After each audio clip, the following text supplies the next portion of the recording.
Hello and welcome to my YouTube channel. और आज हम क्वेश्चन सॉल्व करने वाले हैं neighbouring bitwise XOR। Okay, so let's read the problem. So a zero indexed array derived with length n is derived by computing the bitwise XOR of adjacent values in the binary array of length n। So basically आपको एक binary अरे दिया होगा। Binary का मतलब है उसमें zeros and once होंगे एंड उन्हीं से जो है एक और अरे कंप्यूट किया गया होगा। और वो कैसे करेंगे, ठीक है। तो आपको क्या करना है, हर इंडेक्स के लिए, ठीक है, तो जो हर इंडेक्स पे वैल्यू होगी वो कैसे डिराइव की जाएगी। जो ओरिजिनल अरे है उस इंडेक्स पे जो वैल्यू है और इसकी अगली वैल्यू, इन दोनों का एक्सऑर लेंगे तो वो अपने डिराइव्ड अरे में आ जाएगा। Let me explain this with the help of an example. Okay, so let us से अगर हमारे पास ओरिजिनल अरे होता समथिंग लाइक दिस 4 5 3 2, तो इससे हम अरे को डिराइव कैसे करते हैं, जो डिराइव्ड अरे है। ओके, सो यहाँ पे भी 4 पोजीशन होती। ओके, इस पोजीशन पे आ जाता इन दोनों पहले दो एलिमेंट्स का 4 और 5 का एक्सॉर, जो भी होता लेटर से 4 एक्सॉर 5। दूसरी पोजीशन पे आता 5 एक्सॉर 3। इस वाले पे 3 के नेक्स्ट वाले एलिमेंट का 3 एक्सॉर 2। यहाँ पे 2 एक्सॉर, और यहाँ पे नेक्स्ट एलिमेंट है नहीं तो हम ये प्रीवियस से ले लेंगे 4। ठीक है, सो इस तरह से वो डराइव किया जाएगा अरे। तो आपको क्या है, एक डराइव्ड अरे दिया होगा और आपको बताना है कि whether there exist a valid binary array original that could have formed derived. तो ये तो मैंने ऐसे एग्जांपल ले लिया, ओरिजिनली उसमें बाइनरी ही होंगे सिर्फ। ओके, सो बेसिकली इसका सॉल्यूशन कैसे निकलेगा। ओके, सो इसका सॉल्यूशन काफी सिंपल है। सो लेट अस से अगर हमारे अरे में कुछ भी एलिमेंट्स हैं, लेट अस से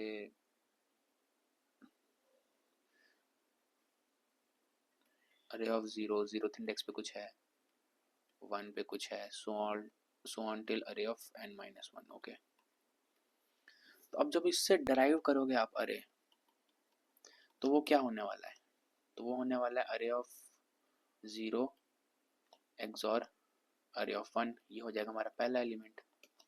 दूसरा एलिमेंट होगा अरे ऑफ 1 एक्सॉर अरे ऑफ 2, ऐसे सो ऑन चलेगा टिल अरे ऑफ n-1 एक्सॉर अरे ऑफ 0। ठीक है, अब जो एक्सॉर ऑपरेशन होता है उसकी काफ़ी इंटरेस्टिंग एक प्रॉपर्टी होती है। ठीक है, तो वो प्रॉपर्टी क्या होती है, वो प्रॉपर्टी ये होती है कि अगर मैं किसी भी नंबर का खुद के साथ एक्सॉर ले लूँ, फॉर एग्जांपल 4 का एक्सॉर 4 के साथ, तो वो 0 ही आने वाला है। वाई? क्योंकि 4 का बाइनरी रिप्रेजेंटेशन ले लेते हैं तो वो होगा 1 0 0 1 0 0। सो बेसिकली एक्सॉर ऑपरेशन में क्या करते हैं हम, अगर वो दोनों बिट्स सेम हैं तो आंसर 0 होगा, और अगर वो डिफरेंट है तो आंसर 1 होगा। तो अगर वो दोनों नंबर सेम है तो इट इज ऑब्वियस कि हर पोजीशन पे जो बिट है वो सेम ही होने वाला है, तो इसका आंसर हमेशा 0 ही आएगा। Okay, so this is an interesting property. Okay, XOR operation की एक और प्रॉपर्टी है एसोसिएटिव प्रॉपर्टी। ठीक है, एसोसिएटिव प्रॉपर्टी का मतलब क्या है कि अगर आप ए का एक्सॉर बी के साथ लो और फिर जो आंसर आएगा उसका एक्सॉर सी के साथ लो, it is going to be equal to this. पहले आप बी और सी का एक्सॉर ले लो और फिर ए के साथ एक्सॉर ले लो। तो मतलब ऑर्डर मैटर नहीं करता, किसी भी ऑर्डर में आप एक्सॉर ले सकते हो। ठीक है, and if you notice one thing कि इस अरे में अगर यहाँ पे अरे ऑफ 0 है, ठीक है, तो अरे ऑफ 0 यहाँ पे भी एक बार है, अरे ऑफ 1 इधर है तो अरे ऑफ 1 इधर भी है, अरे ऑफ 2 है आगे भी अरे ऑफ 2 होगा। तो बेसिकली एलिमेंट्स रिपीट कर रहे हैं। तो अगर मैं इस डिराइव्ड वाले अरे के सभी एलिमेंट्स का एक्सॉर ले लूँ तो वो आंसर कुछ ऐसा दिखेगा, अरे ऑफ 0 एक्सॉर अरे ऑफ 1 एक्सॉर अरे ऑफ 1 एक्सॉर अरे of 2, so on till XOR array of n-1 XOR array of 0।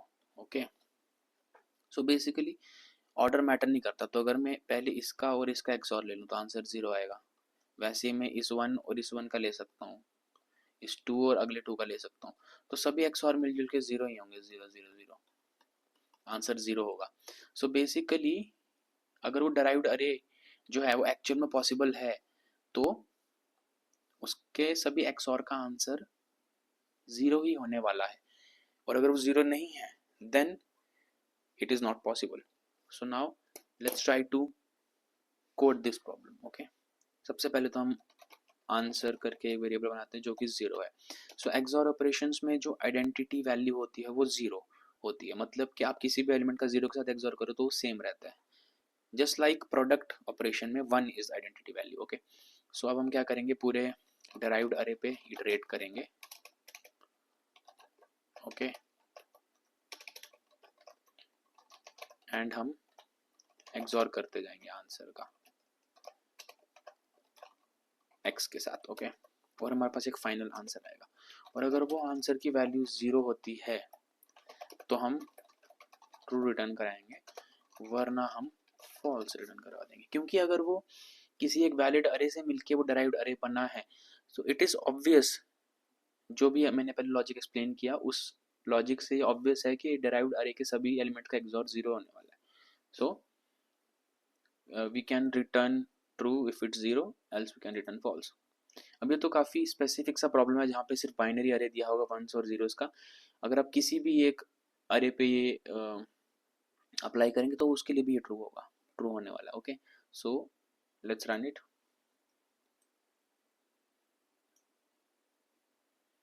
ये रन हो रहा है, और अब इसको सबमिट कर लेते हैं,